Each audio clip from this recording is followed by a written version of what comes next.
Hello, everybody. Welcome back to the JCP End Zone Perspective podcast. Here I am joined, as always, with my lovely co-hosts, Chooch and Cole. What's Yet up with it? again, back to back, we have some exciting new topics with NFL news, such as players getting announced as starters, some fights happening at joint practices, and then we're going to hop into preseason games that happened on week 2. We'll each choose a game, and then we're going to go over some players to look out for, players that we're excited for, and just what teams are being good and bad at in the preseason. And then we're going to mingle some college aspect into this episode with the AP Top 25 college list. You're going to get our reactions to that, see which teams we think that are in here that we don't want to be, and then teams that we think should be in there. And then we're going to end it off. Overrated, underrated. Exactly. And then we're going to end it off with some good, solid record predictions. Let's start off really quick. Cole, the Colts Yes, gave sir. Jonathan Taylor permission to look for trades. And according to ESPN, the Colts want multiple first round picks. What's going through your mind thinking about that? Well, I think it's the ridiculousness of that demand. Like, don't get me wrong, folks. I really, Jonathan Taylor's a really good running back. I have, the utmost respect for him. Got to witness him, at Wisconsin and the impact already he's made at Indianapolis. So believe me, I get it.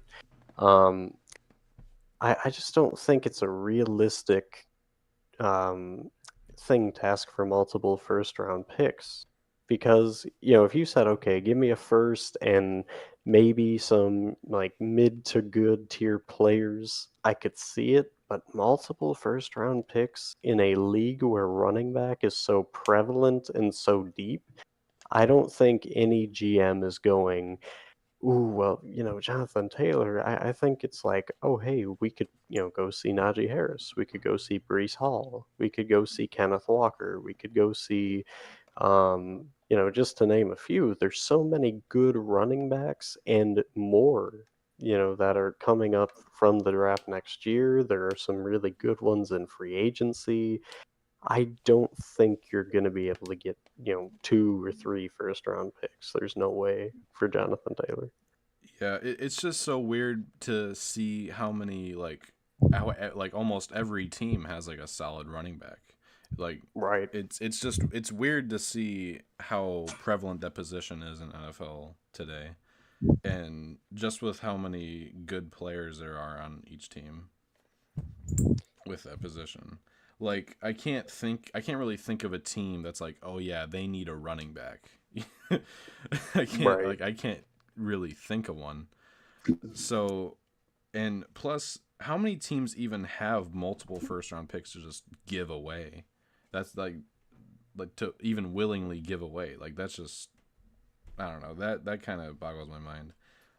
The only team I can think of is the Cardinals right now because, they traded in last year's draft. They moved down from 3 to 9 with the Texans, ironically enough. Yeah. And, and, well, they didn't exactly swap picks, but the Texans traded up, gave them their first, and then the Cardinals traded back in, to get Paris Johnson. But it's just like, man, I don't know, realistically, if you can go anybody else, and even if you go the Cardinals with Jonathan Taylor, would they be jumping at the bid and going, yeah, that could fix our team. We could be a playoff team with Jonathan Taylor? I don't think so.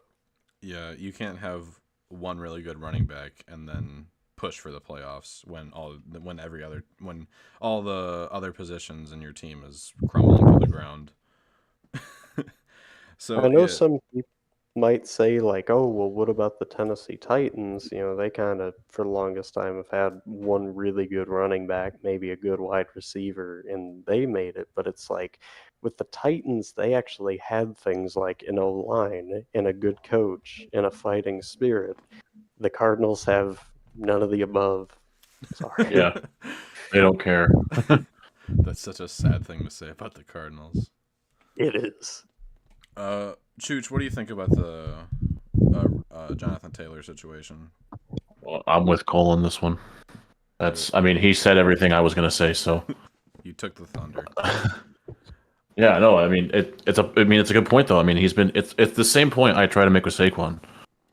You know, you're really good when you're healthy, but when you're healthy is the three words in that. All right.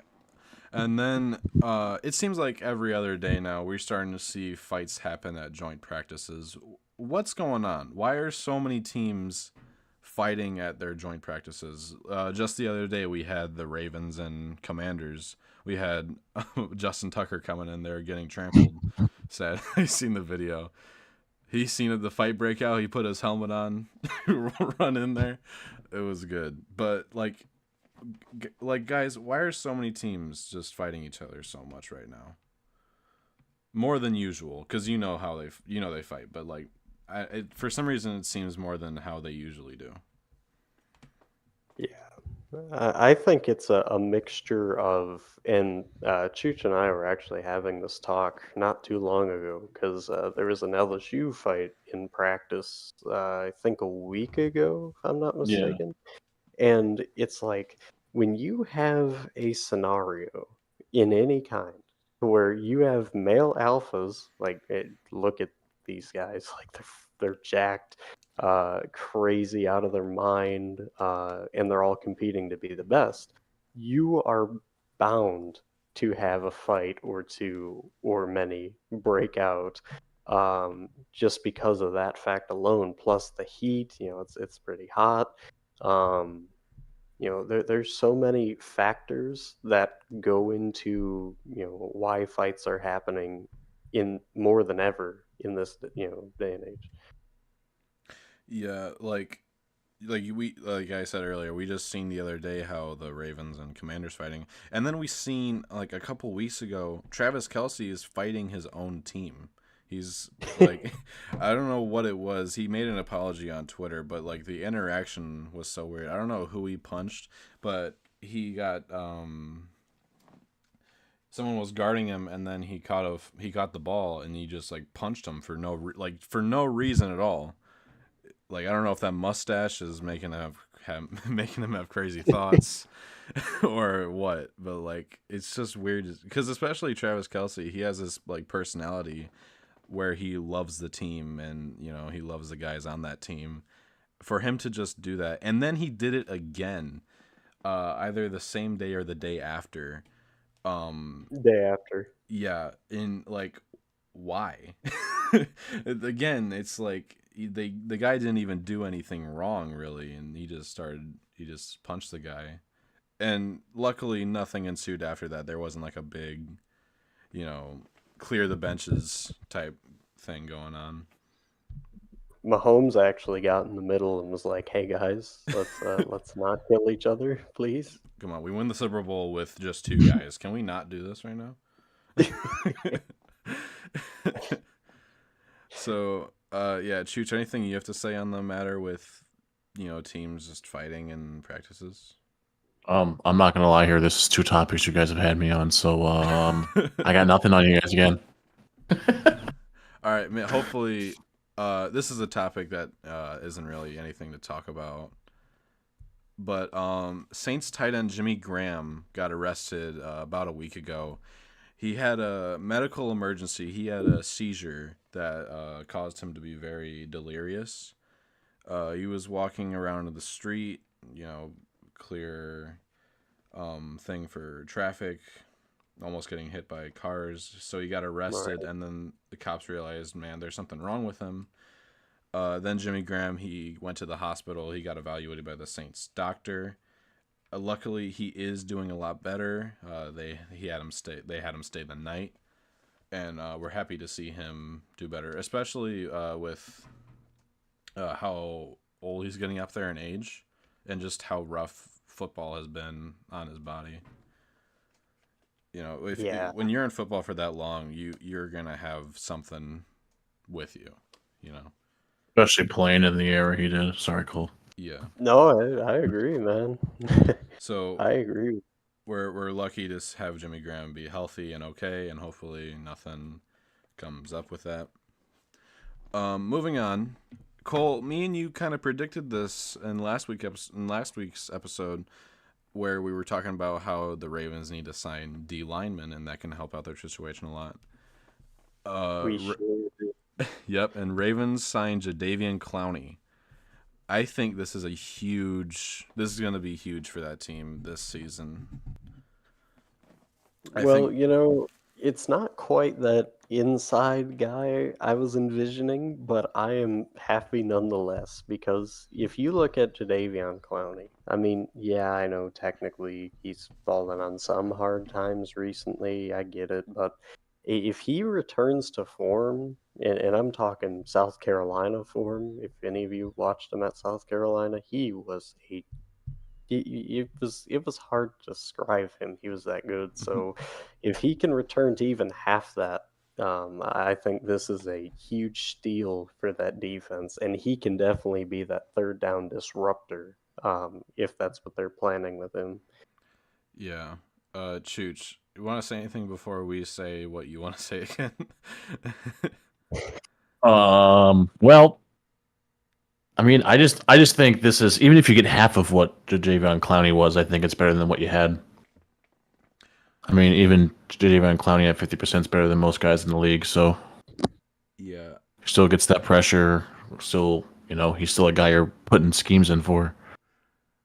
The thing I'm worried about the most is that this is more with the Ravens, not necessarily Jadeveon Clowney. Is that the players that they signed with, players like OBJ and Jadeveon Clowney, they're all 1-year deals. So, I feel like why are the Ravens having it it's this year or no year at all? It's can you sign multi-year deals anymore?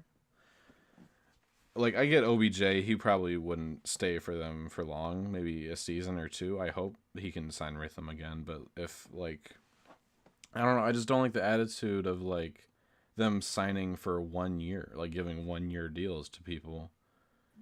Because then, what if you get this team that's has really good positions, and then you don't do anything with you lose in the divisional or something like that, and you get really close, and then all those players are gone now, and then you just have to get drafts or free agency again. But then you have to reminisce on the days you had OBJ on your wide receiver position. Well, especially with OBJ, because let's face facts here. The Ravens, if they are good at anything, it is drafting defensive players. They do this better than anybody else in the league. I'd say second is probably the Commanders. It's close between those two. But if we're talking wide receivers, the Ravens have had the worst luck with wide receivers. I mean, if you look at everything they touch in the wide receiver room, it pretty much dies. So with OBJ, I mean, I would have tried for a 2-year deal at least, so that way you're okay, if nothing else, we're not completely screwed. But that's just me. I'm a guy with a microphone, so take it for what it is. Going into other Raven news, this is sad for me. Marlon Humphrey having a foot surgery. Currently, as of August 21st, we don't know when he will be back. If he will be back, if anything. So this is going to hurt the Ravens defense a lot. Especially the man-man coverage that Marlon Humphrey brings to the table at almost every single game. I hope he can make a speedy recovery, but obviously take time. Don't be oh, my foot still hurts. Let's go back on the field so then I can break my ankle again. Right, I'm gonna play anyways. Yeah. So, Chooch, what do you think the impact Marlon Humphrey not being in some Ravens games will have for the Ravens? I think that really hurts, especially when you play in the division you do, where it's air the ball out, and you also need a good zone guy if they're gonna run the ball or throw over the middle. Marlon Humphrey's good for that. He's also good playing the edges too. So that hurts them in multiple ways. But I mean, they got good young talent there on that defense, and John will figure it out. So I'm not worried. When in doubt, trust John Harbaugh. So, yeah, with especially with some preseason games that I'm watching, they're lacking in some easily, guarded people that can be turned into, just swatting the ball away. So Marlon Humphrey, I hope he can make a recovery. Cole, anything you want to have on the matter? Well, I think kind of like what Chooch was alluding to about, it is going to hurt a little bit more than most, especially in that division. When you got guys like Jamar Chase, you got George Pickens, you got, the Browns have just a complete depth chart of wide receivers that you can plug and play and have fun with Deshaun Watson. So you need those corners to be at their best. But honestly, I like I don't think you can worry about the impact that he has as long as it's not the world ending of an injury, like a whole season almost. So if it's like for 4 weeks, who cares? I mean, realistically, even say if you drop two of those games and you win two, you're still in good contention. It's not college to where, you have to win pretty much every game to get in the playoffs. So Yeah. you should be. All right, and then moving on to other defensive player positions. Miles Jack, this is a trashy move. Miles Jack, the linebacker for the Eagles, retiring at age 27, only 2 weeks after signing a contract with the Eagles. I why? There were some reports actually that he was contemplating retirement earlier, but another player um, convinced him not to. But then as he started to move down in the depth chart, he made this decision. Well, I think this move had a lot to do with like tarnishing legacy almost, because if you think of Miles Jack, you think of like one of the best middle linebackers, Mhm. at least of the last 4 years. And to somebody who's been, getting high praised and, really like, hey, if you think middle linebacker, you kind of think this guy. Uh, I think he kind of saw the writing was on the wall to the point of like, okay, well, if I slide down, I'm just going to become another, dud on the team to where people's going to look and just go, Miles Jack. I remember when he used to be something, Mhm. and I think he just said, let's go out on top. No, I don't want to see those days, in other words. Yeah. Um, Yeah. No, that I agree with that. it's always weird to see people retire so close to regular season football. It's like, oh, football's in what 3 weeks. Let's retire now. So they're gonna wonder if we have a secondary middle linebacker position. It's I don't know, sour taste, but he's still great. He will be missed in the NFL in general, not even just on the Eagles. Right. Just watching highlights from him, just seeing how aggressive he was on the field. Everywhere. Yes, Miles Jack was everywhere. literally could cover a guy from the 40 to the to the 30 in 2 seconds. He will be Yeah. missed. I hope he has a happy retirement. I seen something that he wants to get into plumbing. So, That's so random. like, that's a weird transition from plumbing to from NFL superstar going to the Super Bowl last year to plumbing. Uh, anyway, whatever career choice he makes, I hope he has a great life.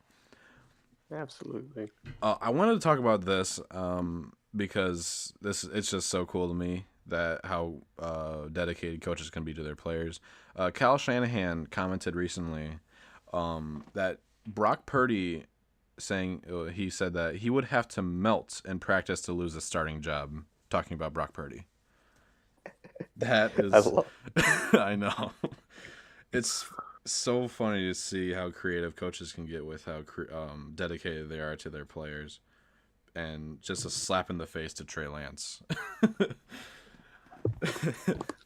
So See, so think about this too. In terms of Trey Lance, you get 3 picks traded, for your services. You get picked up the third pick in the NFL draft, and you're like, okay, cool.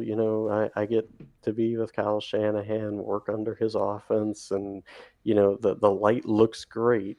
And then all of a sudden, here comes Brock Purdy, a guy that nobody really thought would make an impact. You watched him at Iowa State. He was pretty good, but he wasn't, the greatest, like, world beater.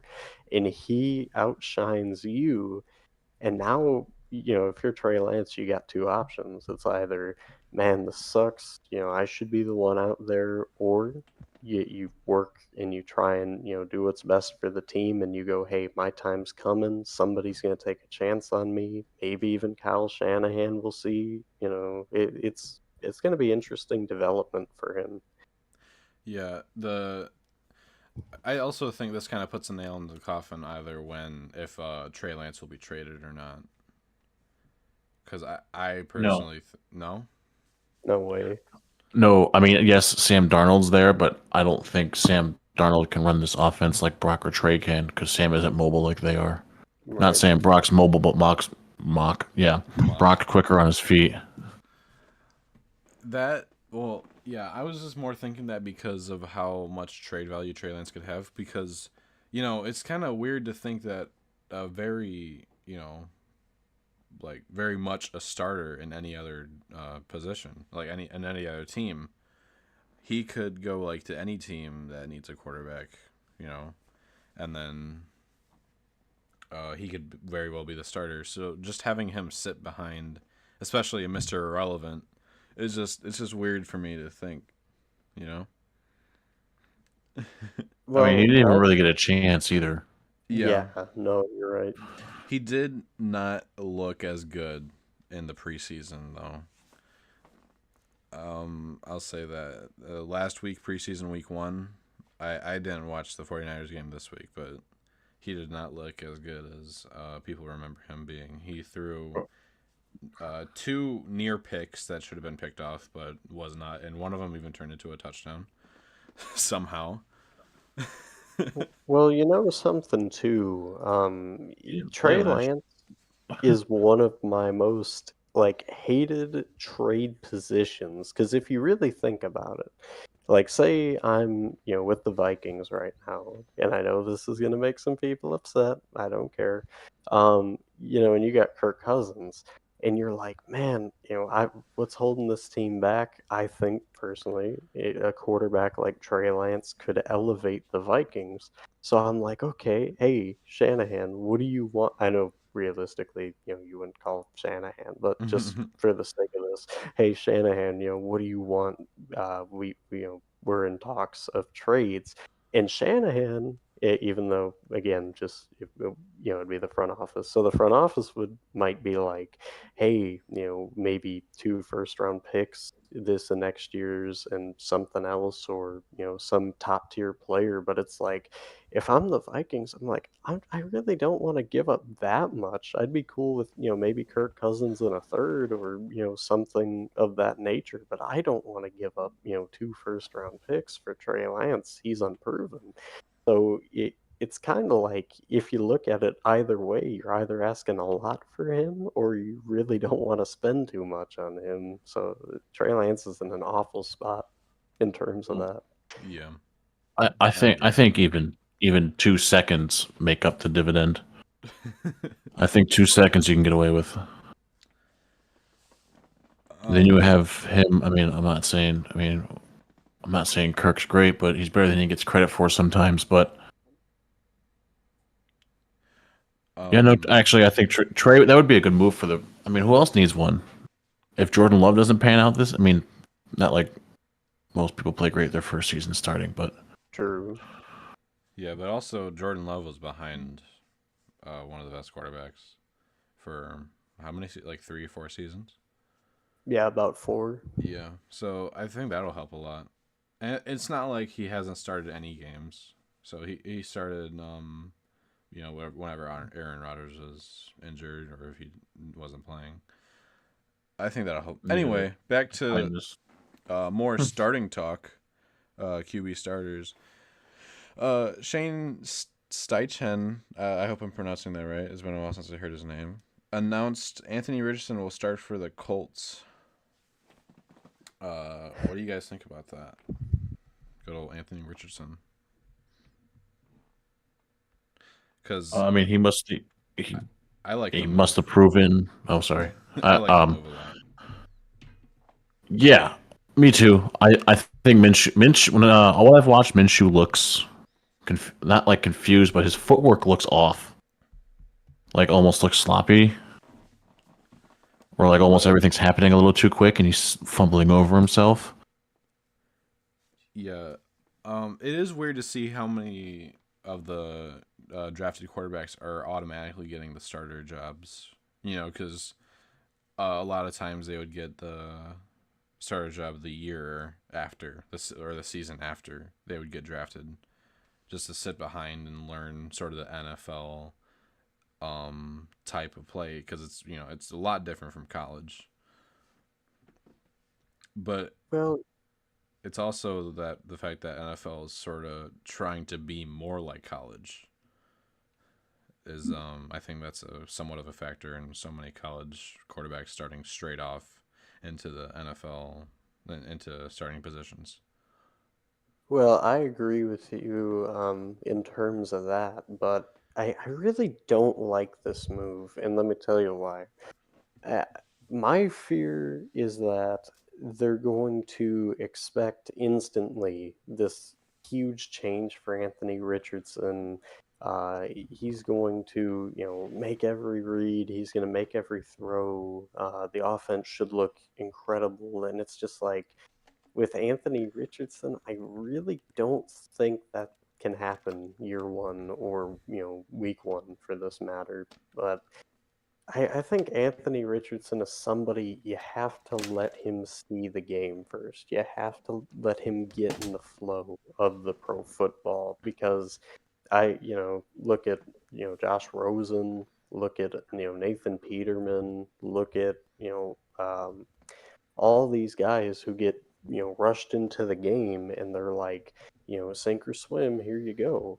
And I get Richardson's electric with his feet, but he as a passer scares me very much. If I was the Colts, I definitely would have started Minshew at least till like week 7 if you wanted Richardson to start this year or the whole year and then give Richardson the keys next year. Just I think we're rushing for no reason here if you're the Colts.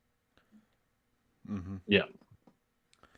And then to close out NFL news and signings with QB starters, there was some talk earlier about a couple weeks ago that there was a QB battle brewing up in Houston, but the talk is finally silenced with the announcement that C.J. Stroud is going to be the starter for the Texans.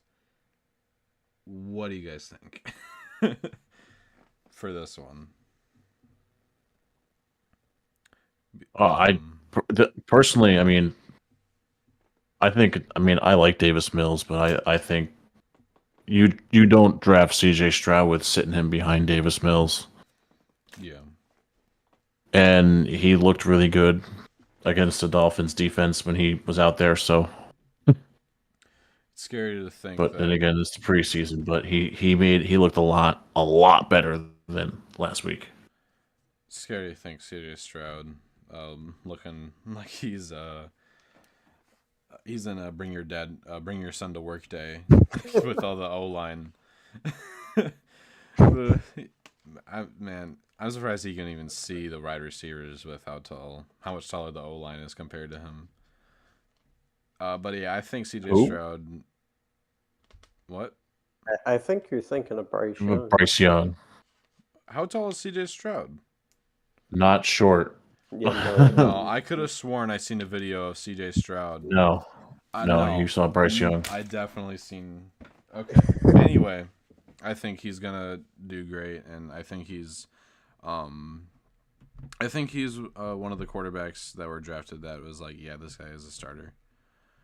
Well, and the thing is, like, I support Davis Mills a lot. I think he's a really good quarterback compared to what people think.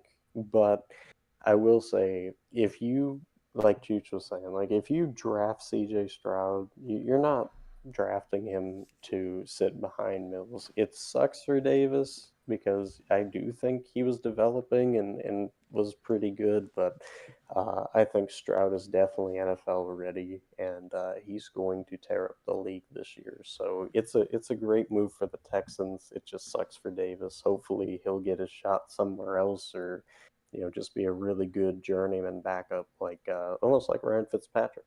So I just hope the team around CJ Stroud is good enough to make him look good. Because you know how much season one starters can get bashed when they don't I oh yeah, perform up to expectations, especially when the team around them is bad. People don't look at the team; they just look at that quarterback and go, "Oh yeah, he sucked, dude. He had no O lineman." I know you're gonna say Joe Burrow, Chooch. Shut up. uh, well, I'm gonna sit here and say this though. I don't think a lot of quarterbacks out of college, except for Joe Burrow, maybe Andrew Luck, or I mean CJ Stroud's accurate. right. He listen. You can ask Cole. Actually, Cole and I were on the same train with this. Kid was not accurate. We did not like him. And then last year, he must have heard us or something and proved us wrong. Yes. And since then, he's been proving a lot of people wrong. And this kid is incredibly accurate. I don't think many people are more accurate than him. But he out of college, so the kid's got a lot going for him. He's really athletic and he makes really good decisions. So I think he's got that going for him with plus a good young team. yeah, Yeah, very much so. And can I just say too, I love what the head coach is doing for the Texans. DeMarco Ryans, former D'Amico. player, or D'Amico, thank you. Uh, former player himself, and he knows what it takes to be an impact in a game, and he sees a lot of things that people don't. And they already started off in a tremendous way under him, getting Stroud and Will Anderson and, Tank Dell from Houston. And I just think that, in other words, let him cook. I can't describe it any better than that. I really like his aggressiveness and the way that he's, going all in almost to change the culture of the Texans and change the personnel to something of a winning football team, which they have not had in quite a while. yeah, quite a while. So I'm excited to see how CJ Stroud will adapt to Texas. Um,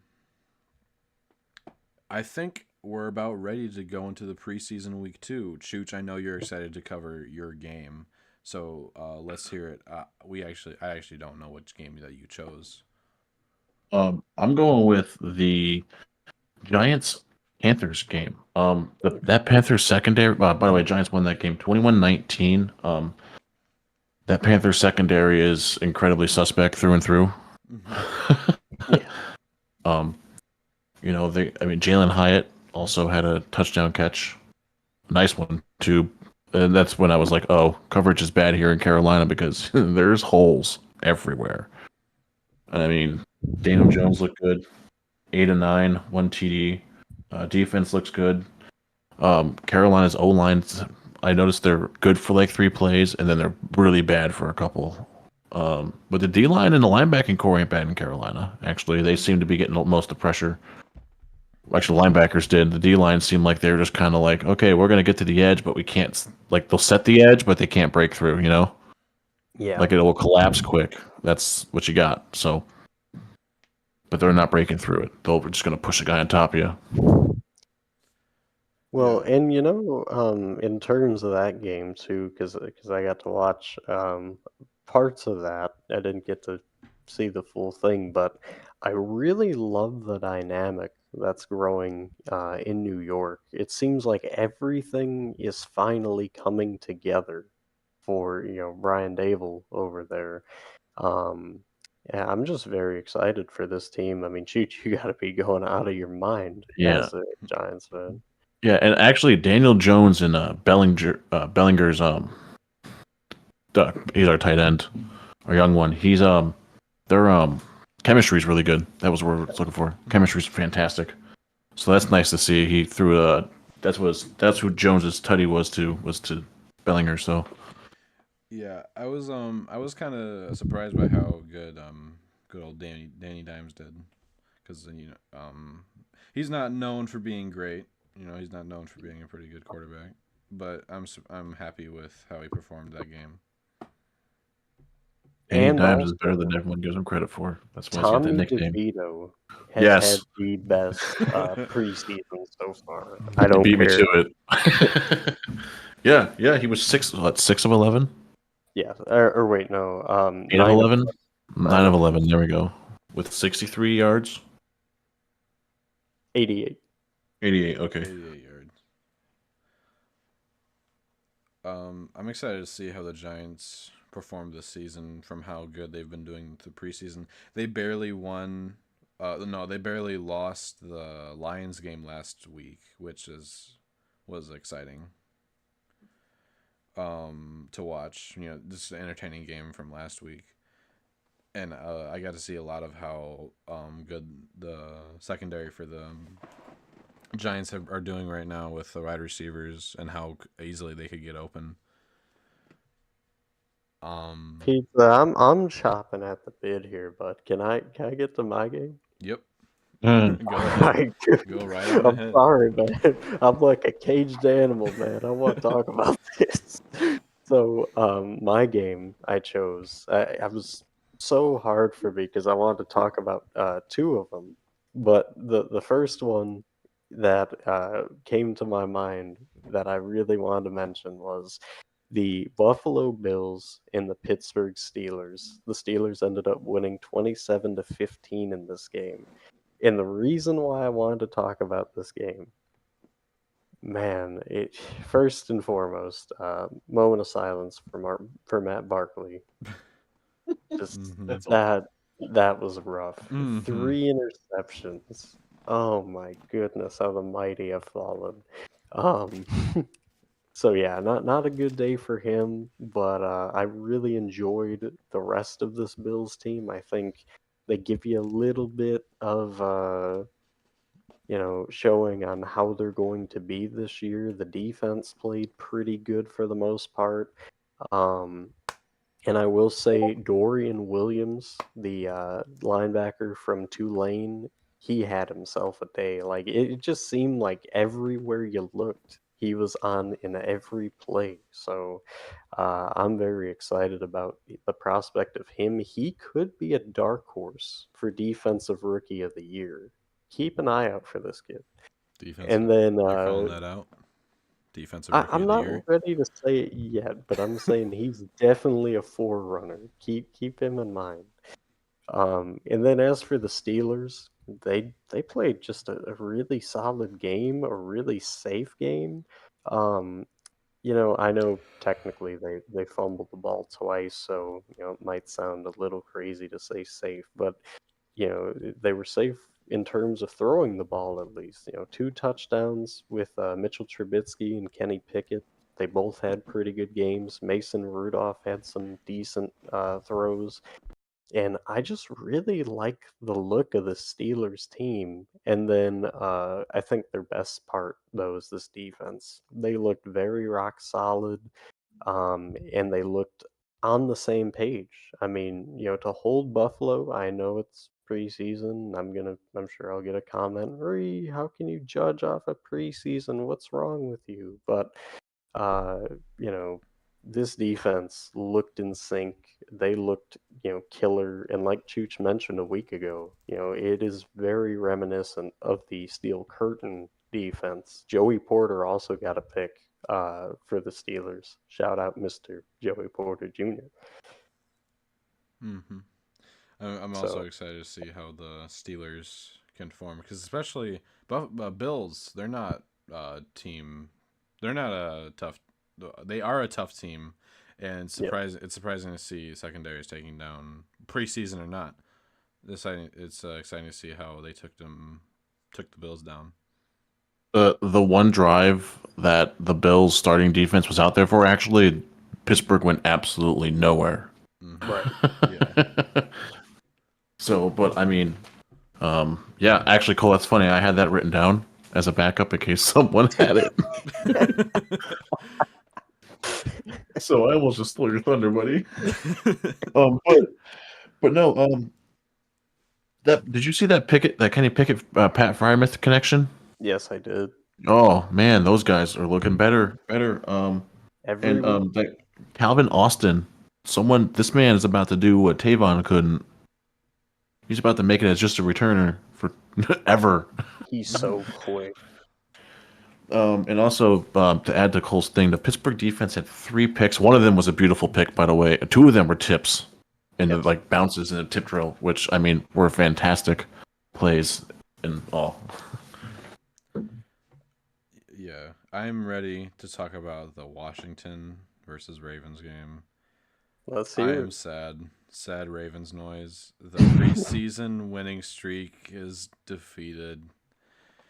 Washington won 28-29. But it was an entertaining game nonetheless. And even though it's over, that preseason winning streak is pretty impressive. I think it was something like 30 something wins. Oh, 24 games. 24 games. Yeah, 24. Which is very impressive. And the ref there was a ref in this game that was actually there the last time that they lost, which I thought was pretty cool. I thought So you were they need gonna to get that blame the ref refs. out. They need to get that ref out of there because that's probably why they lost. Yes, you heard it right, folks. Preseason, and we're already blaming the refs.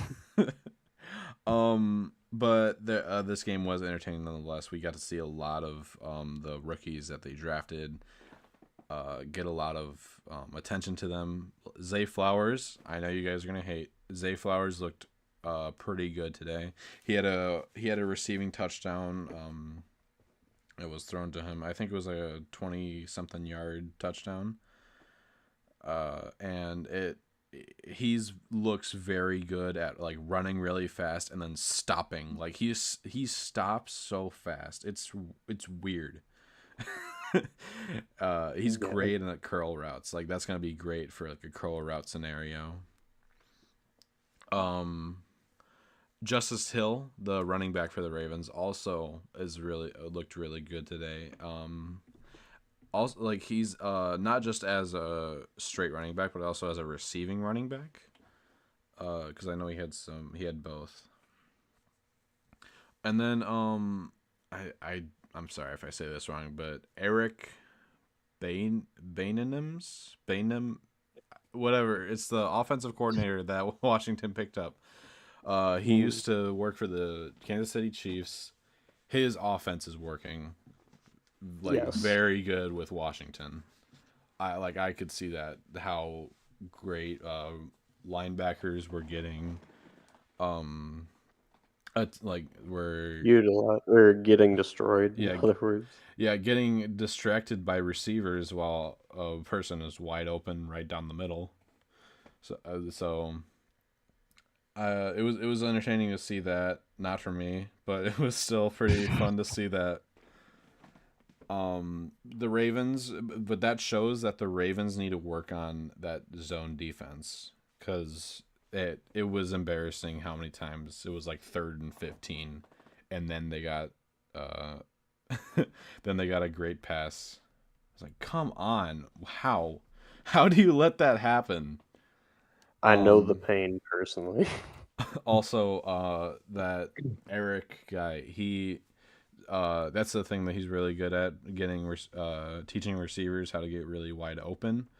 And then screen passes is another thing I paid attention to, how many screen passes there were. And then the Ravens showed out with the red zone defense early in the first and second quarter, which actually they had the third best. They had the third best red zone defense last year. So I think that goes to show, and hopefully that can carry over into next year even better.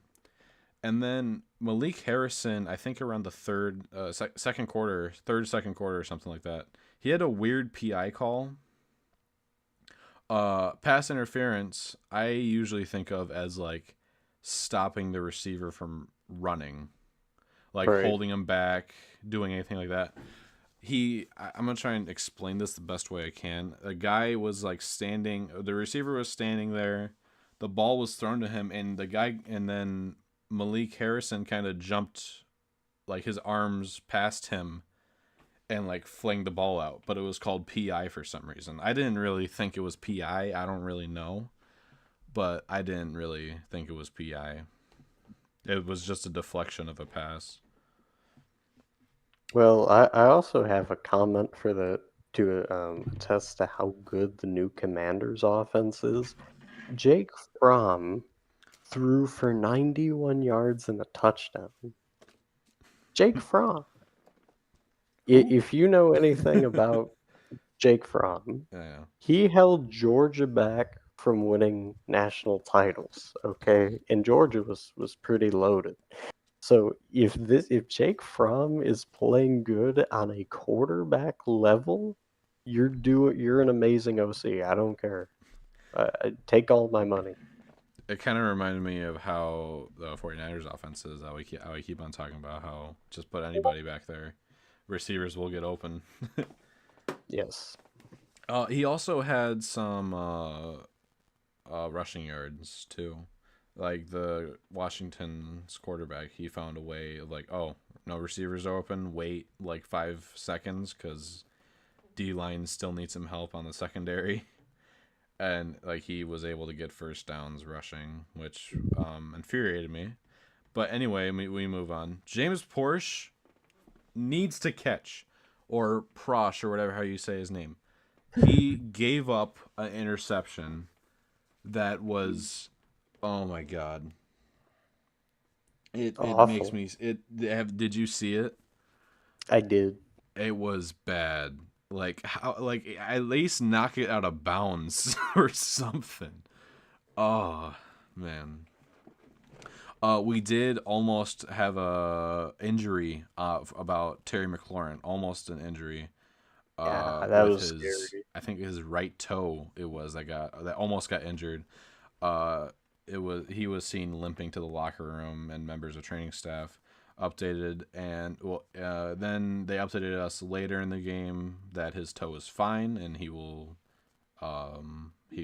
like completely fine, which is good because that would be really bad if he got injured. Absolutely. Yeah, Yeah, that that that would could have hold injured. the off. Yeah. Um, Keaton Mitchell also good at outrunning defenders. The Ravens running back. He had a play where it almost could have been a touchdown, but a guy was like laying down in front of him, so he tripped over him. But yeah, he's really fast and really good at outrunning defenders. And I hope I say this right. Travis Vokolek, a tight end that the Ravens picked up from free agency, not from the draft. He was an undrafted free agent. Right. Which he showed a lot of promise this game with 2 tight ends from what I've seen. Tight ends, TDs from what I've seen. Really good at getting open, and also he's pretty tall, so he was able to just snatch the ball right in front of the defenders. So Well, yeah, and you see too, like a lot more. We're starting to see this type of a build in terms of just threats on the field, especially with tight ends. Like you get these tall guys. He's 6'7", 260, by the way. Like hmm it is ridiculous to see a guy that big, that of that stature, and just blow by people. it kind of reminds me of like when you get like people that are like 9 foot tall. I know it's not really a height, but like 9 feet tall in basketball. All they have to do is just grab the ball and then like gently push it into the gently put it in the net. It's like there's not even like a competition anymore. Right. It kind of reminds me of that. So I'm excited to see if he gets a. So now the Ravens have three tight ends that can show. You have Mark Andrews, which is at times a top 5 tight end in the league. Isaiah Likely, a great backup, and whenever there's a play with 2 tight ends on the field. And then now you have Travis Vokolek. You have a KC offense here with how good your tight ends are being right now. Oh yeah. So yeah, I'm excited to see how much the Ravens can improve from the issues that they have with the zone defense, and I'm excited to see how Washington does too, because Ravens are a tough team to beat, preseason or not. Like I said with the Bills. So I'm excited to see how Washington does too, because you know how people will think of Washington right now. They're not that good. Owners getting recently bought by a new owner. R.I.P. Dan Schneider. Yeah, and I'm really sad to see the winning streak end though. But it's very impressive that they even got that far. It might not be replicated, Ever. honestly, by all series. Yeah. So, you guys are most excited for this segment, I can tell. Yes. We are going to go over the the top 25 teams for college football this year. So for the viewers, we are going to go like 25 to 21, 20 to 16. We're basically going to go in fives. So I'm not just like, here are all the 25 teams. Now talk about it and talk about every single one. All right, 25, Iowa coming in at 25, and then Tulane at 24, Texas A&M 23, Ole Miss 22, and then North Carolina at 21. Thoughts? So, Opinions, Chooch, I prayers? think you should get first crack, my guy. Yeah, you've Um, been pretty silent. Tulane, Tulane needs to go up here. Tulane should be at least top 15. Iowa top 15. out. Honestly, I'm putting UCLA in. Ooh. I think UCLA is a good top 25 team. I think they're going to do real good this year, and I think Chip Kelly's got a good replacement for DTR. I like that. That's my thought on that. Actually, Ole Miss should be a little bit higher too. I don't know why Oklahoma's getting as much love as they are. And who does Kansas State have as a quarterback? Because they couldn't win games without a quarterback last year until Adrian Martinez played the best football of his life.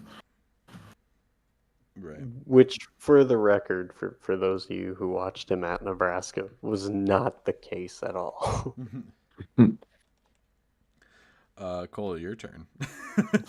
Oh, goody. Buckle in, folks. So, I think Iowa doesn't deserve to be a top 25 team. Just if you look at them, it's the same story every year.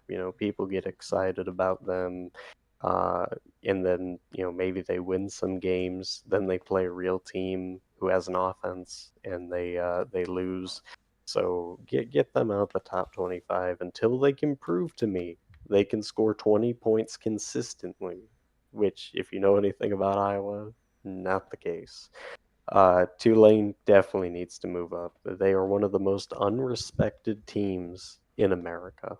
I don't know, why teams in the AP Top 25 alike are like, oh, they don't deserve to be higher. 24 is fine. It's like they beat USC. All right, like USC is your number 6. Yes, I know it was technically a bowl game, but if we play in regular season, I firmly believe Tulane could have beat USC as well. Um, Texas A&M, I don't mind at 23. I do think they could be higher, but I think with Jimbo and Bobby Petrino, either this is going to be a tremendous move that helps both of this school go up, or it's going to be the worst move they've ever made, completely crashed the school. They're going to win one game this year. Like, it's going to be the greatest or the worst. So we'll see there. No 50-50 on this Um, team. yeah, they're unpredictable. Ole Miss, they're great offense, no defense. I'm cool with 22. And 21 North Carolina. I don't know. I personally would go like 24. I like them. I just don't like them that much. So those are mine for the first five. What about you, Mr. Jacob? Again, yeah, what you said earlier. If you're in college and you have trouble scoring 25 points in games, like 20 points is like, from what I've seen, not like a lot with No. like how different scoring is between the NFL and college. 20 points is like, baby numbers for college players. And that, like, you have to have a really good defense or a really crap offense. Like, let me rephrase that. You have to go up against a really good defense to not score 25 points. Yes. But yeah, that's what I think. So then, 20-16, Oklahoma coming in at 20, Wisconsin at 19, Oregon State at 18, TCU at 17, and then Kansas State at 16. I see. I think Kansas State should be lower, like I said earlier, or off. Well, I think you got to give them their due diligence, right? As Pac-12 champion, Pac-12, Big 12 champions. Right. Of, hey, you get a ranking. Yeah, I guess that makes sense. But I think Wisconsin should be. I mean, they can be where they are. Actually, I get why they're low, and actually, I get why they're ranked too. So I think it's a little bit of, yeah, they're really good, but they can also lose more games than we think too. I think with that Wisconsin, they're at 19. At Oregon State, yes. TCU, yeah, come on, you should be there. Yeah. With most of these teams, it's just hard to see like their record, because like most teams, well, a lot of teams that go 13-0, and then but that's really like the top five with the list. It's not the 15s and the 20s or whatever. It's mainly the top five that will go 13-0 and then have a playoff spot.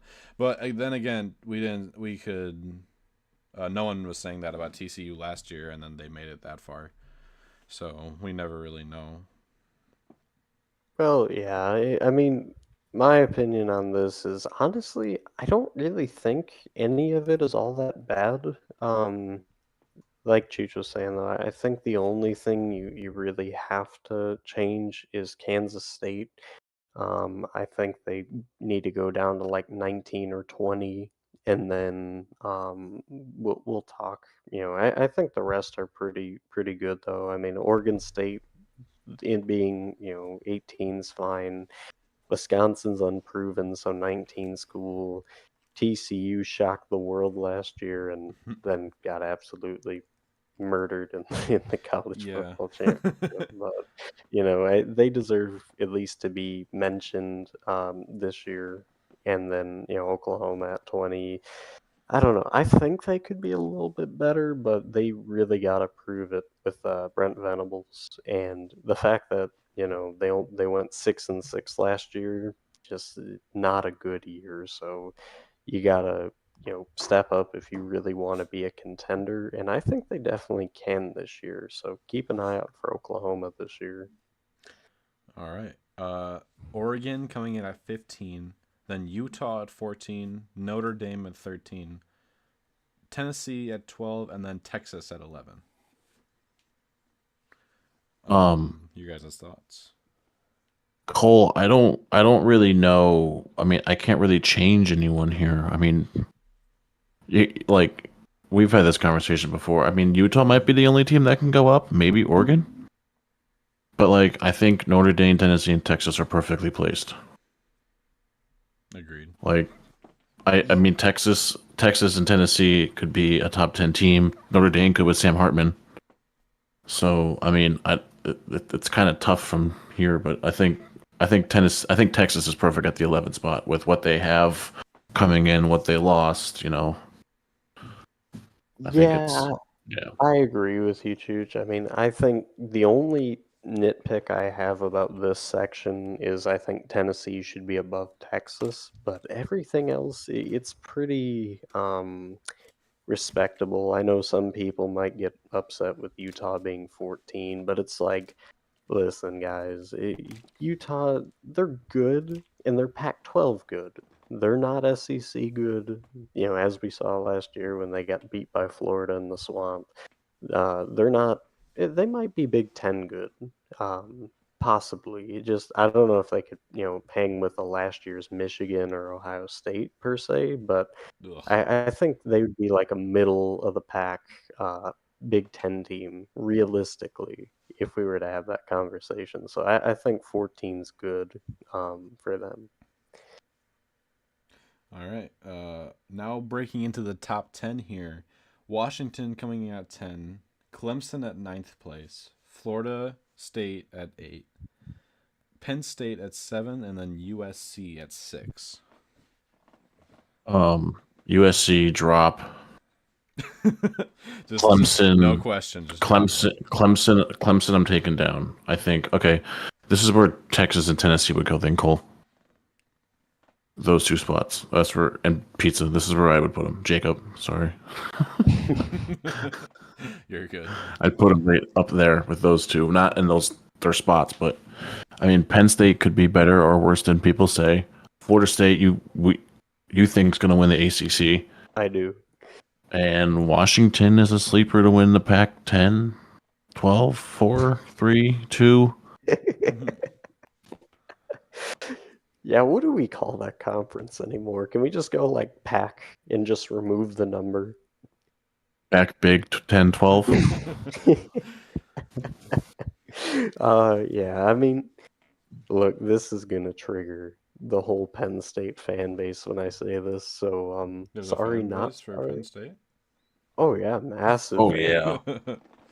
So I'm gonna say this: Penn State at 7 is a joke to college football. Listen, you can get mad all you want, folks, but listen to these facts. Every year, it's the same story. Oh, Penn State, watch out for Penn State. Penn State's going to show people stuff. And then they play Ohio State, and then they get killed by Ohio State, and then they play Michigan, and then they get housed by Michigan, and Which is then not surprising. they make a bowl game. Like, say they play the Rose Bowl, right? They beat Utah in the Rose Bowl.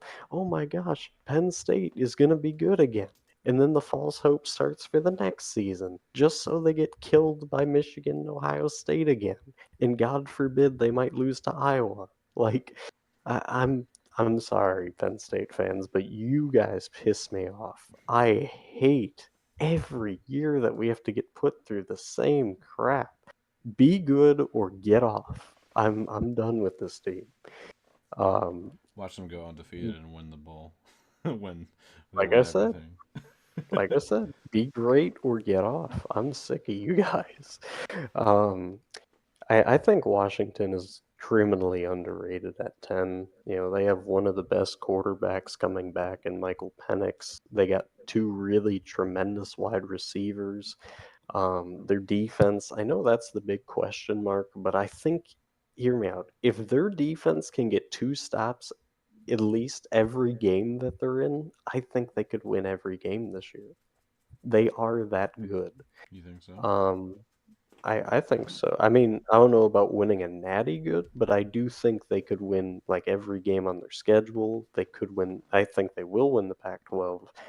And I think if they got in the Final Four, I mean, obviously they'd get killed by, the first SEC team they play, but man, they are good enough to get in that Final Four. Now, getting past that, no. But getting there, absolutely. Clemson, I'm not going to make a comment because I really like Cade Kublik. I do think he's going to help this program get back to where DJ Ugandale left it, so we'll leave that at that. Florida State at 8, I think they could be a little higher. I'm very high on Florida State, as I mentioned, even if I have to hate you week 1. So screw you week 1, but every other week go kill them. And USC, I don't hate them, but I don't love them. I think they could be like 8 or 10. Yeah. All right. We're about to get into the top 5. Are you guys ready? Yes, sir. Number 5, LSU. And then Alabama coming into the 4. Ohio State at 3, the disgusting Buckeyes. And then, as always, Ohio State behind Michigan, coming in at number 2. And then number 1 being Georgia. Georgia's is not a surprise at all. Let's be honest. Yeah, but you know what's not surprising there? An SEC team leading 2 Big Ten teams. That's what he's forgetting, because Michigan would have been slapped by Georgia last year, anyways. True. We don't talk about that. Ohio State. I mean, it should be Alabama at 2 or 3. We should be. I think we're good at 5. I think we still have a bit of proving to do after ending the season the way we did with Texas A&M and Georgia. Yeah. Besides that, I mean, yeah. So anybody who's just finding me out, I know you see the profile picture. Yeah, I'm an obviously. LSU fan. It's not a mystery, right? So you expect me probably to say LSU should be number 1. I'm not. Personally, like Chooch said, I think we should be ahead of Alabama, personally, so you could move us to 4, or you could leave us at 5, whatever you want to do, but I do think we're 5 or 4. I don't like Ohio State at 3. They have a lot of questions, and Ryan Day's an idiot, so, there's that. It's Ohio State. What do you expect? Yeah, They shouldn't even be on the list, to be honest. Okay, let's not do that. But yeah, I do think Ohio State should be like 7 or 6. 3 is way too high for me. Michigan, oh gosh, how do I put this nicely? Cole? Be nice. Just be honest. I don't think Michigan is a top 2 team. I do respect Michigan more than most, but I don't think they're top 2. Realistically, if you look at this team, they have a really good running back combo. JJ McCarthy is one of the biggest, most overrated quarterbacks in the country. I'm just their wide receiving plays pretty okay, nothing to write home about. Their tight end plays pretty mid. I'm not gonna lie. Sorry, folks. The O-line, pretty good. I like their O-line. And the biggest check for this team is their defense. They have a really good defense, but it's that part with JJ McCarthy. They are not going to turn heads with JJ McCarthy as their quarterback. It's just not going to happen. Sorry, Michigan fans. But the thing is, do you need a good quarterback when you got Blake Corum and, if I ever remember names correctly? Hey, did you watch that national championship 2 years ago? Do you want to watch every LSU upset? Do you want to watch every Michigan disappointment? Because I promise that list's a lot longer. When it comes to Michigan, we bleed blue. The App State game, your overall record versus Ohio State, right? No. Well, let me. All right, your last 20 years against Ohio State. Blake will finish it. Sure. So, Georgia, obviously unanimous number 1. I don't think there's any question. Kirby, what a job he's done with that team. Just decked out at every position. So no hatred on Georgia being 1. They definitely deserve it. Now, going back to the Alabama LSU thing, what were they basing this off of? I firmly want to know, because Alabama doesn't have a quarterback. All right, you have Tyler Buchanan. He sucks. He had to transfer from Notre Dame because he couldn't cut it at Notre Dame. How the hell's he going to cut it in the SEC? Jalen Milrow, aka Jalen Hurts but can't throw. Rip. Ty Simpson. Who is this guy again? I mean, they just drafted or they recruited him and they haven't given him any looks and nobody really cares about him. Sorry, Ty. You haven't shown yourself at all. He's I do watching. think you're probably the second best passer in this room. Meanwhile, the best quarterback on Alabama's roster is Eli Holstein, who is a freshman that, if Nick Saban is serious about this year, he will get the reins at quarterback because he can do everything and more.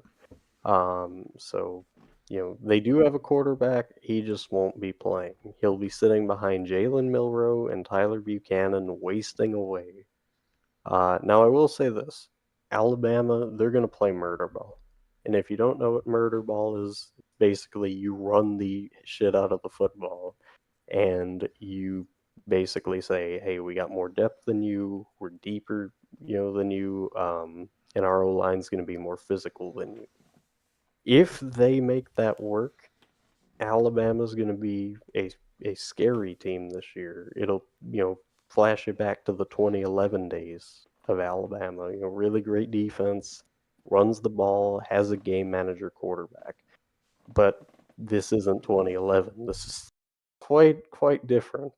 You actually need to do things like throw the ball to win. So I don't know, again, based off of this assumption, how you can say Bama's better than LSU. I just don't. Now to my team. And you guys might think I might go easy on my team. That's not how it works around here. Jaden Daniels, very overrated. I'm sorry. Like, it pains me to say that. I like the guy, don't get me wrong. But when you're responsible for the loss against A&M, which I know there's some LSU fans out there who want to make excuses. No, it was the team. No, it was this. No, it was this. Okay, you're right to some degree. We should have played way better than we did. But Jaden Daniels killed us when he fumbled that ball for 6, and then we never reclaimed any sort of momentum in that game. If you look at the Tennessee game, it looked like he really, was lost on a lot of his reads and only started to sling it when the game was over. If you look at, the Florida State game, he finally came alive. However, it took, I don't know, fourth quarter, 10 minutes to go for him to actually start throwing the football correctly. And even look at some of the games we should have lost, but didn't lose because Ryan Kelly is that good of a coach, and the rest talent wise too. Auburn, we should have lost. We were down 17-0 to the barn on the road, and it was just a really good showing by the defense. Really good fight to come back and win. But the fact is, Jaden Daniels, he'd look and then he'd run, and then they'd stop the run, and he was screwed. And then eventually, in that game, he didn't really even throw. It was more so the defense, field position, and things went right. But yeah, I can go on and on about this, and you guys can say, oh well, the Bama game, he had a really good game, or the Florida game. I agree. He had a really good showing against Florida and Alabama. That's it. Let's talk about if you look at the Arkansas game, he really didn't do all that good. If it weren't for Harold Perkins, we would have lost that game. So I'm sorry, guys. I don't know where this Jaden Daniels hype comes from. And meanwhile, you got Garrett Nussmeier on the backup. He's the backup. And it's like, this kid can sling it. Yes, he's very, unsafe at times with the ball. But if we want to win a natty, I think you almost got to give a chance with Garrett.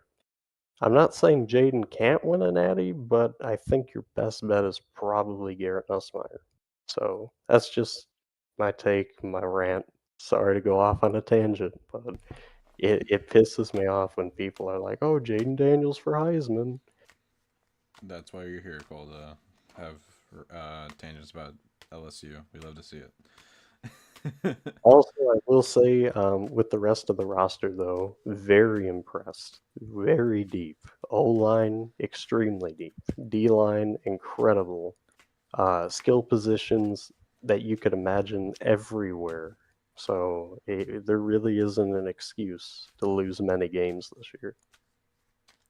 All right, we like to see it. We had all right.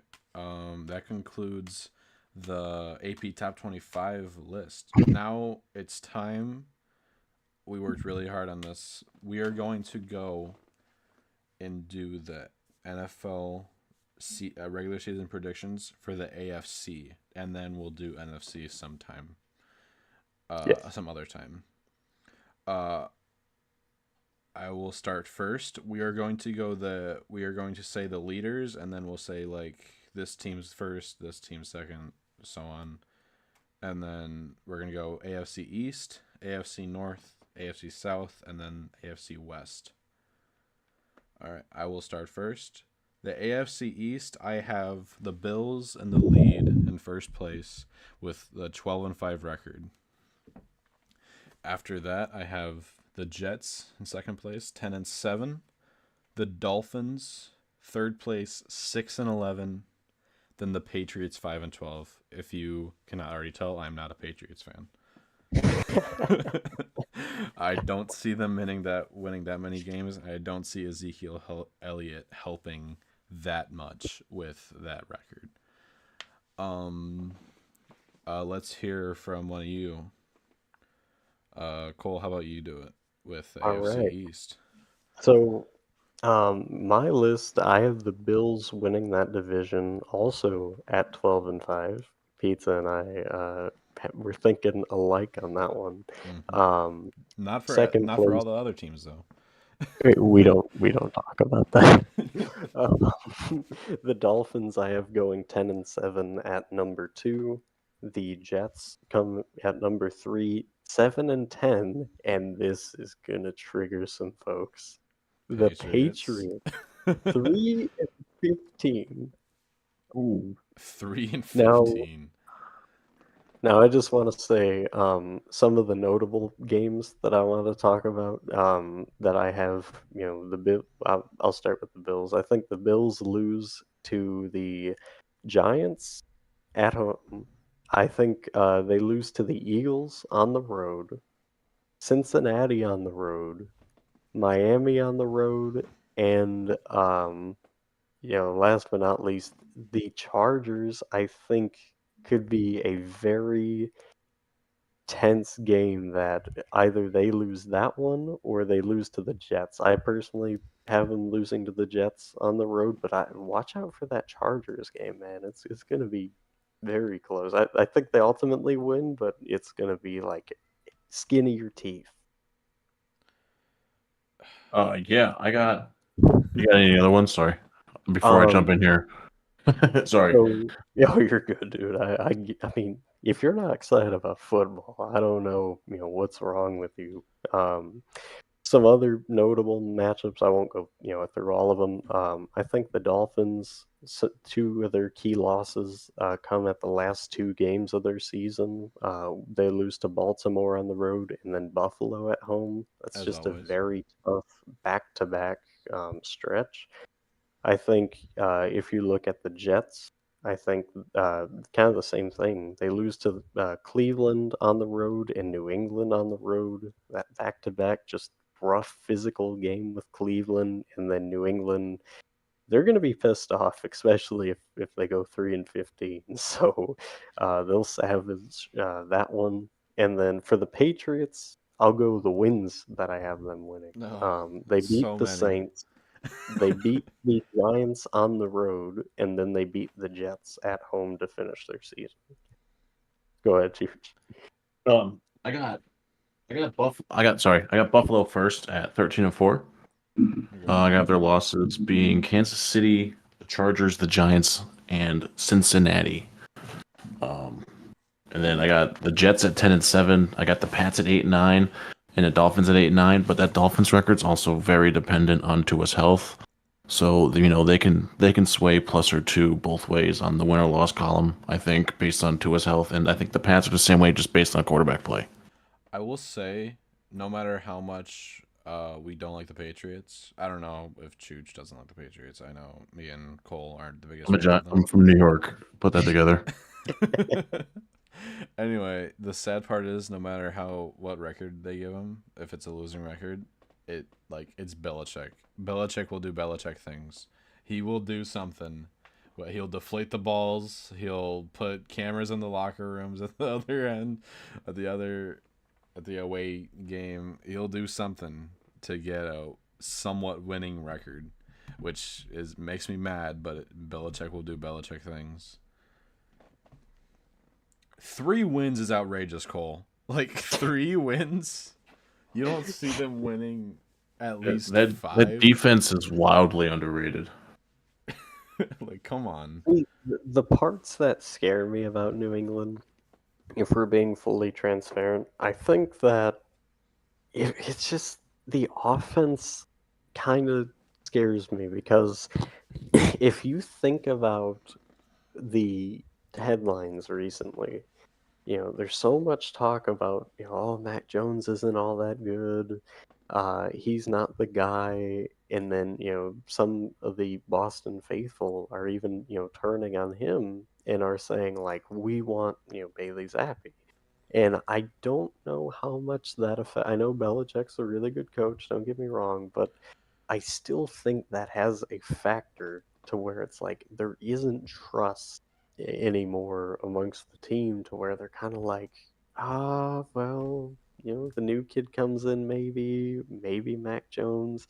And I think this is a very almost defining year for the Patriots in terms of where they go for the future. It's Do they also keep Mac Jones or do they go Bailey Zappi? it's Or do they go also Malik? Oh yeah, or Malik Cunningham. it's also the fact that Bill Belichick is getting up there in age, and I'm not saying he's gonna leave next season. I'm not saying he's gonna do anything like that, but he's getting up. I'll say that. So he's getting closer and closer to retirement each season, and I think he might retire within the next 5 years, 5 seasons. I think unlike Saban, I think Belichick's getting sharper. Like I don't think it's his fault that it's not his fault that that whole dynasty happened to just leave in like a 3-year span. Like Gronk's gone, Brady's gone. Crap. Where Edelman's is everybody? gone. Where'd everyone go? Turn around for 1 second. You're in the Bucks. What's going on? It kind of reminds me of that one Fresh Prince of Bel-Air meme where the guy walks in and it's just him with the rug. No one's there. But yeah, I don't see the Patriots. Again, what you said too, Cole, to add on to that, it's also like, teammates are seeing headlines and stuff talking about Mac Jones. So that just gets into teammates' heads with the wide receiver core being like, because if that's in their head that their quarterback is not good, and then they don't and then they drop a pass or something, that might get blamed on the quarterback, even though it'd be the wide receiver's fault. Right. So like headlines can construe a team's like mental game a lot. So Very much. mhm. I think we are ready to move on to the next division, the AFC North. I have Ravens going number 1. Wonder why. 12-5 with the Ravens. Homer. Shut up. And then Bengals in number 2, 11-6. Then I got the Steelers going 10-7, and the Browns 9-8. Ooh, Now this division is just so entertaining. it like, is. like you can watch a full like week's worth of just these teams, like these teams games in 1 week, and it's like they'll fill you for a month with just football entertainment. You got You got two electrifying quarterbacks with Joe Burrow and Lamar Jackson. You got great receivers all around, except maybe for the Ravens. You have an amazing running back with Nick Chubb and the Browns. And yeah, it's this team. This division is just so entertaining and just stacked with talent too. Was there any games you wanted to talk about in particular? Um, is there? I have the Bengals beating the Chiefs. Burrowhead will come Ooh. back. It'll be Burrowhead once again. See y'all at Burrowhead. And I think the games that the Ravens and the Bengals are going to they play two games. I forget which weeks, but I think those teams will be quite entertaining. I have the Ravens winning one and then losing one. I like it. And I can't remember any other ones. So what do you have for the North, Cole? All right, so I have a same record for number one. However, I think Cincinnati will get the edge. So I have Cincinnati going 13-4, losing to the Browns on the road, the Seahawks at home, the Steelers on the road, and the Chiefs on the road. Then I have the Steelers 13-4 also. Their losses coming from the 49ers at home, then the Cincinnati Bengals on the road, then the oh my gosh, Baltimore Ravens on the road, and the Seattle Seahawks on the road. So I just think it's going to be a rough year for teams traveling because it's just like it's never easy to play in somebody else's territory. That's for sure. Then number three, I have the Cleveland Browns at 10-7. Some notable games there. I think, of course, beating Cincinnati would be huge week one for them, give them a huge confidence boost, and then I think they'll beat the Jags too at home week 14, and the Jags are going to be a really surprising team this year. And then Baltimore Ravens coming in last, and they will be 9-8. And some notable games there will be they beat Detroit, they lose to Seattle, and they lose to Jacksonville at on the road because I just think those three games they're going to be very exciting and pivotal for the Ravens season. Yeah. Yeah. Chooch, it's exciting to see your record because I don't know any of your records. So Yeah. I know some of See? Chooch's. I know some of Cole's. I mean, but I don't know any of yours, Chooch. So I got Pittsburgh at 12-5, first place in the division. This is a team listen. The defense is good. The defense looks good through and like all the way through. Like they don't look like they're slacking. This is a Mike Tomlin defense. This is steel curtain stuff. Well, shades of steel curtain stuff, we'll say. And I mean, Kenny Pickett, his second year, yeah, sophomore seasons. We'll call sophomore seasons for what it's called. I don't think there's much of a sophomore slump. I think there's a sophomore skyrocketing of his talent here. And then Cincinnati, 11-6. I really think that this division's going to beat up on each other big time when they play each other. Cleveland 10-7 and Baltimore 9-8. Now, mind you, I mean, I mean, at least I gave Baltimore a winning record. Yeah, but fourth is bad. But fourth in the hunt for a wild card spot's better than fourth and not in the hunt at all. Yeah. Hey, I'd And plus, rather Baltimore I'd got a rather lot be of stuff fourth they in wanted. this division than any other division. True.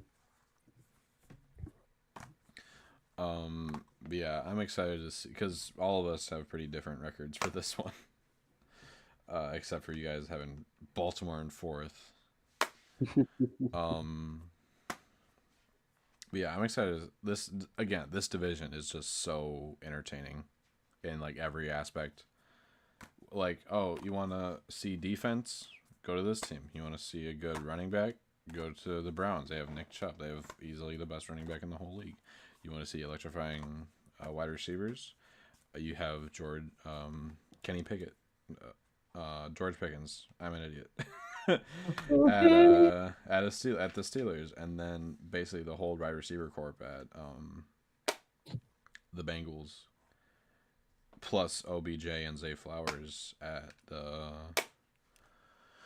Ravens, and then two really good quarterbacks. You got Lamar Jackson and Joe Burrow, which is they're expected to be really good, and I'm excited.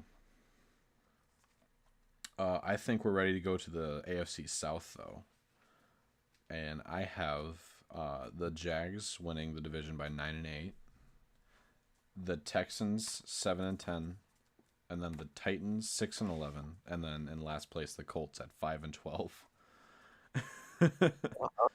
Okay.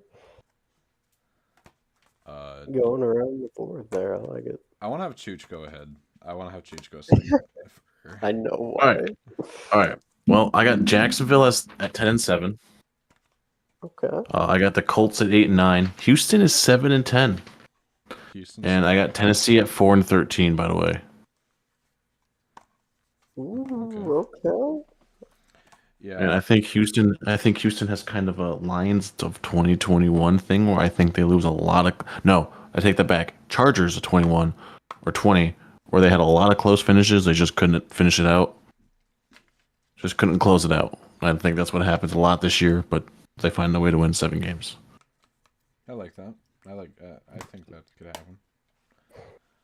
Well, and I agree completely with you there. I think the Texans are gonna just they're gonna pop up, and people are gonna be like, "Oh, so it's like that." Yeah, I don't see them like winning. I don't see them going to the playoffs or anything like that. But I think they're going to show promise with this young team, with the Texans. So I'm assuming you want to hear mine, right? No, actually, I just want to move on to the. No, I'm joking. Go ahead. He gets a little too crazy, Jack. All right, so Jacksonville obviously winning this division. Like I said, they're a very good team this year. I'm very excited to see what they accomplish. They're going to be 12-5. That's what I have, and I think the notable games here, they lose to the Steelers on the road in Week 8. I think it's going to be a lot closer than people think. I think the other one is Week 10. They beat San Francisco at home, and that's going to be like a nail biter, in my opinion, because San Francisco is an incredibly good team. Mm-hmm. Second, I have the Colts at 8-9. I am very interested to see how they utilize Anthony Richardson in this offense. And I don't think it's an immediate, I guess you could say, come together for this team and start winning. I think there's going to be a lot of rough patches early on. But once they get gelling, and I think they get gelling more so, like, I think they beat the Texans, but I think the point where you see them starting to put it together is Week 4 and Week 5. They got the Rams and the Titans back to back, and I think they demolish both of those teams. So they're number 2 for me. Number 3, I have the Houston Texans. And like Jude was saying, like, I think this is kind of that shocking year for them. Nobody really expects much. They think like, they'll be like a 5-win team at best, maybe a 4-win team. I think they go 6-11. I think it's going to be a very tough beginning of the season. You got Baltimore on the road, Indianapolis at home, and Jacksonville on the road, and Pittsburgh at home. After those 4 weeks, I think they finally start to put it together bit by bit and start rolling. And then last but not least, the Tennessee Titans. I don't think y'all are ready for this. Are you ready? Ready as Yeah, I'll ever be. let's hear it. I want to hear this ridiculousness. They're 2-15. This I could no. Let him. No, Let him. no, No, I can see this. no. I can't. Derrick Henry's not great. He's old, overused. He's broken because he's old and overused. They're gonna have no offense. The defense is gonna be a highlight in a very dim season, right, Cole? Well, yeah. I mean, I think it's just it's gonna be sad. Their only two wins for me are beating Atlanta Week 8 and Tampa Bay Week 10.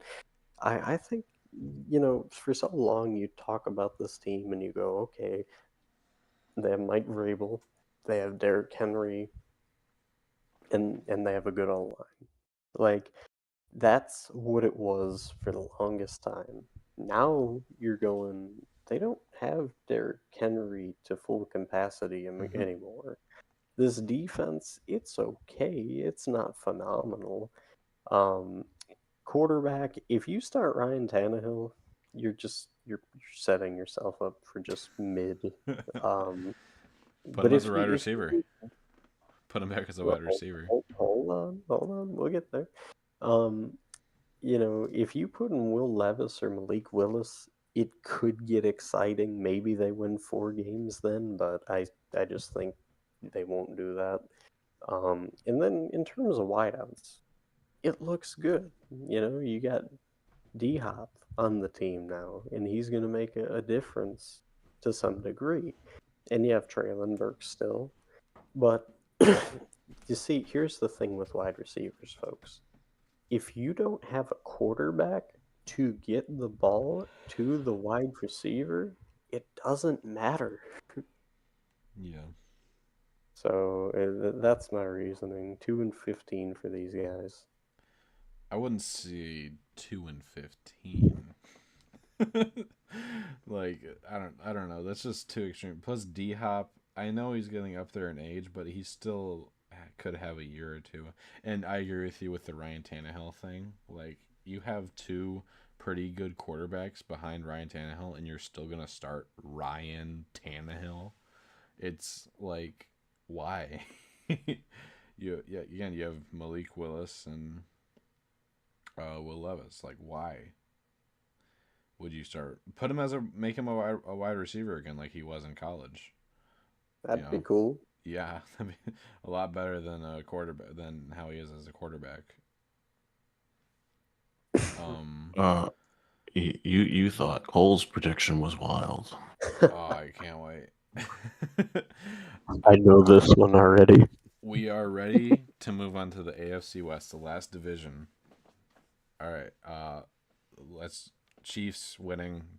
All right, sorry to be boring, but like I want to be as accurate as I possibly can. Chiefs winning 12-5. Broncos going in second place with 10-7. I think the Broncos are going to make a bounce back this year. And then the Chargers in third place with 9-8. I think they have a lot of promise on their team, but they are getting old. The players are getting old on their team. So if they can just invest some draft picks into getting players that of positions that are getting older, then I think they could do a lot better next season. And then the Raiders are going 3-14 in last place. You love to see it. Uh, I want to have Chooch go last on this one actually. Okay. Cole, go up. So obviously, Raiders are winning this division, right, guys? Okay, Raiders No, fan. the Chiefs win this division, and their losses, because I have them going 13-4. Their losses are to Jacksonville on the road, Denver on the road, Buffalo at home, and Philadelphia at home. So, I think they're all very close games, but those will be their 4 losses. Then number 2, I have the Broncos country. Let's ride. I really like what they've done with their team. I think Sean Payton's going to turn this team around. 10-7 is what I have them going.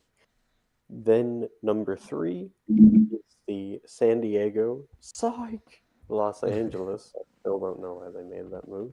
Los Angeles Chargers, and they're going to go 9-8. I just it's I just don't get it. They have all this talent, but they will find a way to massively underachieve. Just mark my words.